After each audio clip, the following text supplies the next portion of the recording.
Nadia Dunn. Welcome to IDX TV here at the Package Fulfillment, Logistics and Delivery Expo here in Cincinnati. And I'm delighted to be joined by Brody from Escher. Thank you so much for being here, Brody. Now, we met in Dubai. What have you been up to since then? It's lovely to see you again. It's lovely to see you as well, Nadia. What have I been up to? That's a great question. We've been working on rolling out a new Pudo product, so that it manages the kind of the distribution and pickup of packages. We've been working on some interesting enhancements to some of the automation things that we've got, and traveling a lot because now you can. Now, tell our new audiences what it is that the company does. So Escher really has three primary products. The first is point of sale. And so you check out kind of all the processes that go around checkout of a shipping or logistics company. The second is OCR and automation enhancements. So better read rates, throughput, those sorts of things off the capital investments that have been made. And then the last is destination parcel operations. So everywhere, everything from kind of when it reaches the last sort center out to delivery to home, and all the technology to manage that. Mm-hmm. And now we talked about flying again and things hopefully getting back to normal. Tell us how the last couple of years have been and what the trends that have come out of the last 2 years. Well, the biggest trend that came out of the last couple of years is the remarkable growth in e-commerce and the associated challenges that came with delivering all of those packages. I think what we'll continue to see over the next couple of years is that e-commerce growth, while it will slow, will continue, and so you'll continue to see more and more packages to be delivered. The other big trend that we've seen is really a significant decline in cross-border e-commerce. It was the fastest growing model previously, and we've seen a lot of decline in the volumes cross-border as well as the types of commerce that are happening cross-border. Why is that? I think disruption in the supply chains was a big part of it, right? You couldn't get things from where they were to where they needed to be. I think COVID drove a buy local phenomena that we're continuing to see play out. And because of the supply chain disruptions, we've seen a lot of models where it's being brought on shore. And so what would have been a cross-border shipment is now a domestic shipment because they've localized some of that inventory.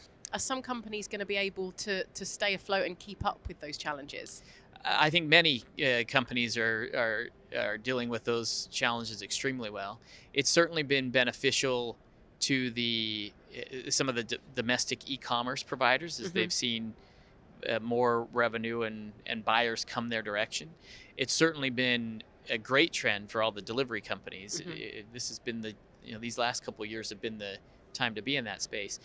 These next couple of years, I think, is where we'll see a shakeout. It's going to become more challenging. It's going to become more differentiated, and so I think we'll see some consolidation over the next couple of years. And what about sustainability? Are companies within the industry doing enough around that? That's certainly a big emphasis. And one of the things that I find most fascinating is one of the big changes that we saw occur through COVID is the localization of inventory, moving inventory closer to the consumer, and that's for cost and speed reasons. That also produces a greener delivery. And so while we've seen e-commerce volumes skyrocket, it has become more sustainable. It's far greener than it was before, and I think we'll continue to see that. There's always more that companies can do, but there's been a lot of advancements and investments in that space to date. And there's lots of talk about government. That's something that will happen within the industry as well? I think over the next couple of years, we'll see that accelerate. That's a great way to stimulate economies and make change that people really care about. So I think we'll see that accelerate over the next couple of years. And what about any future developments within Escher? Is there anything you can tell us about?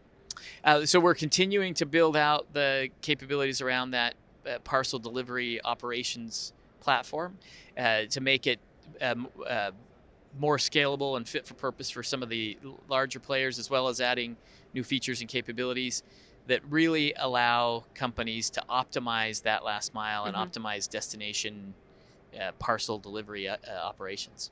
And what about being at an event like this? You're a sponsor. What do you benefit from that? It's a great place to hear the latest trends. It's a great place to see a lot of the people that you want to stay in touch with, customers as well as partners. And it's a great place to really come to kind of rejuvenate around the industry. So it's been a great event so far. And you were a speaker today as well. Tell us about that. So I was on a panel today and a panel yesterday.